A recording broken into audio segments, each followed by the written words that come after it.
Alright, we're going to make flower pots from newspaper for starting your seeds. It's real easy to do. You just need a few materials. There's a list here, we'll talk about them more in just a second. Just a few real materials you really need. Most of the stuff you have laying around. Here we go. And of course you need newspapers, PVC pipe or something hard and round, about 2 feet long, 2-inch PVC. A tray to put them in, scissors, and some flour and water paste, and a brush. Pretty much it. Let's do it now. Of course, newspapers, you want full-size sheets, regular newspaper, just not the shiny stuff. A 2-inch PVC pipe or something smooth and round like that. You want it 2 feet long. Should be able to buy a 2-foot piece at the hardware store. Don't have to buy a big long length. Of course, a brush, foam or bristle, and some flour and water paste. Usually make it up and let it sit for a little while before I use it. So it's the right consistency and it's sticky enough. Just don't use hot water. A pair of scissors and a tray to put them in. I use these nursery trays. They have holes in the bottom, but you want these pots are going to be about 5 inches deep, so make sure it's deep enough to support the sides of the pot so they don't make a mess if you have to move them or anything like that. Okay, just spread the newspaper out. One thing is you want to do this on like a smooth carpet or a rug or something like that that has a little bit of give to it. Makes it easier to get them stuck together when you're rolling them up. So yeah, get your full sheets. Each sheet's going to make about 4 pots depending. So figure out. My trays will hold I think about 24 to 32 pots, so just make up enough. Okay. Newspaper is about 20 or 22 inches long, so you want a little couple extra inches there. You can see gives you a little handle to pull it back out when you're done. Okay, so just get it lined up one end on the edge, and get your paste. Then just plain old flour and room temperature water. Let it sit for a while. You want it spreadable but sticky. So okay, and start rolling it up. Pipe, keep everything nice and smooth and straight. And once you get to this point where that edge touches, just roll it back. Keep an eye. And you don't want to put it where it's going to get just on the pipe. Put it where it's going to get between the paper. And just spread it along. Don't need to go crazy, not too much. Just want to kind of tack it there. Spread it out even. No big jobs.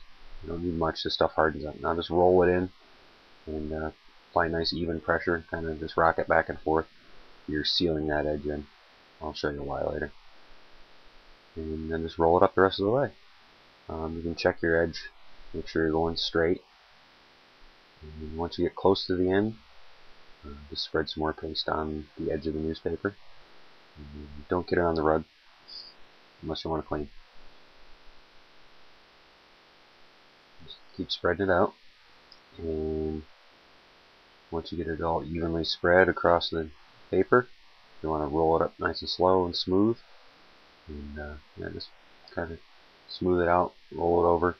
Now be careful because it is wet, so you don't want to rub your hands on it, you'll tear the paper. So just kind of tamp it down. Now take your thing, grab with one hand and slide it off. If it's a little tough, which this one actually is, you can kind of twist it just a little bit gently.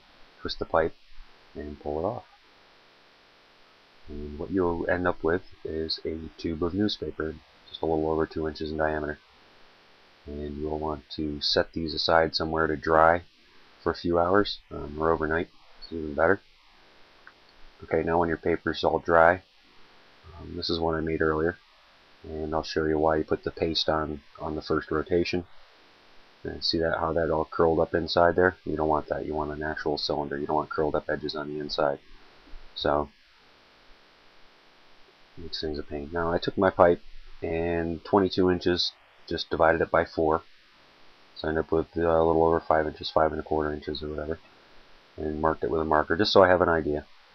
Keeping them even makes it easier to fill with soil later. And take your scissors and just cut them up into even pieces. And if you want to make them deeper for some reason, or even if you want to make these bigger or smaller or whatever, So this is a good general size for most plants. Get them started, and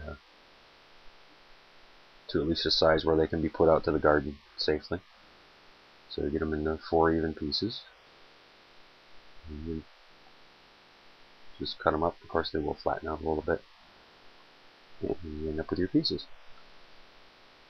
It's pretty straightforward.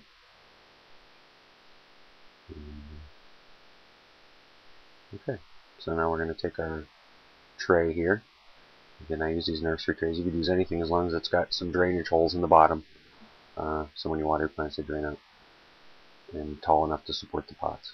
And remember those half sheets that are in every newspaper that you didn't use? You can put one of them in the bottom, and saves you from having to bend the bottoms of the pots over to hold the soil. It's really not necessary. Once they get watered and get some roots in them, they'll hold together just fine. And when you put them in the garden, they will grow out the bottom faster, and helps them to break down a little bit faster. And yeah, you're just going to stand them on end in the tray.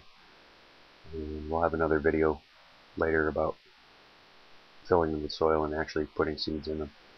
So yeah, and the way I figure it, these trays hold about 4 pots wide by roughly 7 or 8 pots long. So you can just make enough to fill your trays, however many plants you want to start. Remember, don't go too crazy unless you want to give them away or sell them or something like that. And that's about it. So I'll go over then how to use them next time, and make sure you have your seeds ready, because it's that time of the year. Thanks.